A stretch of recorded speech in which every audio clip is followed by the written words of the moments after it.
Hello and welcome back to my channel. This is me Soumya. তো এই দিন ছিল হচ্ছে সরস্বতী পুজো। আর সরস্বতী পুজোর দিন সকাল থেকে ভীষণ ব্যস্ত ছিল হচ্ছে মা আর বাবা সবাই মিলে। এখানে মা সকাল সকাল ঠাকুর সাজিয়ে তো রেখে দিয়েছিল। আমাদের যেহেতু পেতলের মূর্তিতেই ইউজুয়ালি পুজো দেওয়া হয়, তাই জন্য এটাও পেতলের মূর্তিতেই দেওয়া হয়েছে, আলাদা করে আমরা মূর্তি কিনিনি। কিন্তু এখানে আমি সকাল সকাল স্নান করে ছাদে চলে গেছিলাম। ছাদে গিয়ে দেখি এই ছোট্ট বাচ্চাটা বা পাশের বাড়ির ঘন্টা বাজছে বলেও হাঁ করে তাকিয়েছে যে কি হচ্ছে এখানে, প্রতিটা বাড়ি থেকে এরকম আওয়াজ কেন আসছে। তো তারপরে তো মা জোগাড় যন্ত্র করতে বললো, আমাকে বললো যে ফলগুলো কাট, কিন্তু আমি তো বটিতে ফল কাটতে পারি না, এটা আর একটা সমস্যার ব্যাপার। তো আমি মাকে বললাম যেগুলোর খোসা ছাড়াতে হবে না সেগুলো আমি তোমায় কেটে দিচ্ছি। যেমন আমি কুলটা কেটে দিয়েছিলাম, কলাটা কেটে দিয়েছিলাম, আর মধ্যে কথা শশা বাদে যে কটা ফল বাবা এনেছিল সব কটা ফলই কেটে দিয়েছিলাম, কারণ আমি খোসা ছাড়াতে পারতাম না।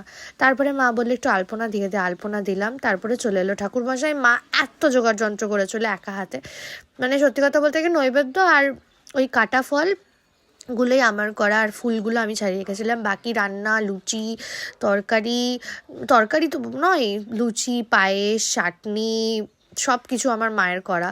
আর তারপরে যা যা আছে আর কি, ঘট বসানো থেকে শুরু করে, এই যে পাশের বাড়ির ছোট ছোট ছোট ছোট বাচ্চাগুলো চলে এসেছিলো আমাদের বাড়িতে অঞ্জলি দিতে। এখানে পুজো হচ্ছে।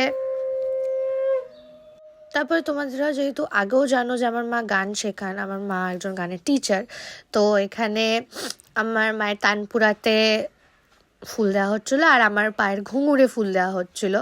আমি মাকে বললাম তবলাটা তো দিয়ে দিতে পারতে, কিন্তু মা ভুলে গেছিলো। তারপরে আমি প্রসাদ খেয়ে রেডি হতে লাগলাম। তারপরে আমরা রেডি হয়ে বেরোলাম, তখন বাজে প্রায় দেড়টা নাগাদ। এখানে ঋতু আর আমি মিলে আমরা বেরিয়ে পড়েছি অলরেডি। আর তারপরে চলে গেলাম ঠাকুর দেখতে স্কুলের। প্রথমে আমরা গেছিলাম কলেজিয়েট স্কুল, তারপরে আমরা কাশেশ্বরী স্কুল গেছিলাম, তারপরে আমরা চলে গেছিলাম খেতে গিয়ে এরা এরকম বাটার নাইফ দিয়ে কী যুদ্ধ করছিল, আই হ্যাভ নো ক্লু যদিও, কিন্তু কি আর করা যাবে, দুটো রত্ন পেয়েছি, রত্নগুলোকে তো সামলে রাখতেই হবে। তারপরে তো আমাদের খাওয়া হলো, তখন প্রায় বাজে 5:30, আর আমাদের আবার সন্ধ্যাবেলায় বেরোনোর প্ল্যান।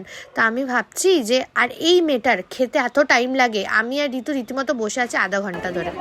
তারপরে ওই রকমভাবে 5:30 6টায় বাড়ি ঢুকে তারপরে আমরা সন্ধ্যাবেলায় 7টার সময় আবার বেরিয়ে গেছি এরকম সেজে গুজে। তখন এই টাইমে যখন আমি ভিডিওটা করেছি তখন প্রায় বাজে 9টা, আর তখন আমরা মাত্র একটাই ঠাকুর দেখতে পেরেছি, না একটা নয়, দুটো ঠাকুর দেখতে পেরেছিলাম, এই যে জিটিআই স্কুল।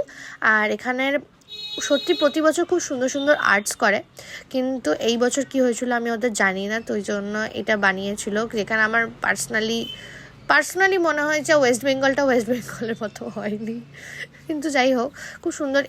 এই জায়গাটা খুব সুন্দর ছিল, অনেক সুন্দর সুন্দর আর্ট ছিল ছেলেমেয়েদের, খুব ভালো লেগেছিল। অনেক দিন পরে স্কুলে গিয়ে স্কুল লাইফটা মানে চোখের সামনে যেন ভেসে উঠছিল। তো এখানে আমাদের এত ঠান্ডা লাগছিল, আমরা ভাবছিলাম যে একটা সোয়েটার নিয়ে এলেই পারতাম, কারণ সত্যি আমরা কেউ ভাবিনি যে এখন এত ঠান্ডা পড়ে যাবে। কারণ সকালবেলা যখন বেরিয়েছিলাম তখন আমাদের একদমই ঠান্ডা লাগছিল না, উল্টে গরম লাগছিল, গরমে গাটা কেমন চিটচিট করছিল, তাই জন্য আমরা কেউই ভাবিনি। তো তারপরে আমরা চলে গেছিলাম হচ্ছে টেক্সটাইল কলেজে আগের বছর যখন গেছিলাম তখন চলছিল কনসার্ট বাগেরা, তাই জন্য আমরা এবছর ভেবেছিলাম হয়তো কিছু হবে, কিন্তু রাত 10টার সময় যে ওদের কনসার্ট শুরু হবে না, কনসার্ট তো বলবো না, হ্যাঁ কনসার্ট টাইপেরই হয়, কনসার্ট যে শুরু হবে না সেটা আমরা বুঝতে পারিনি।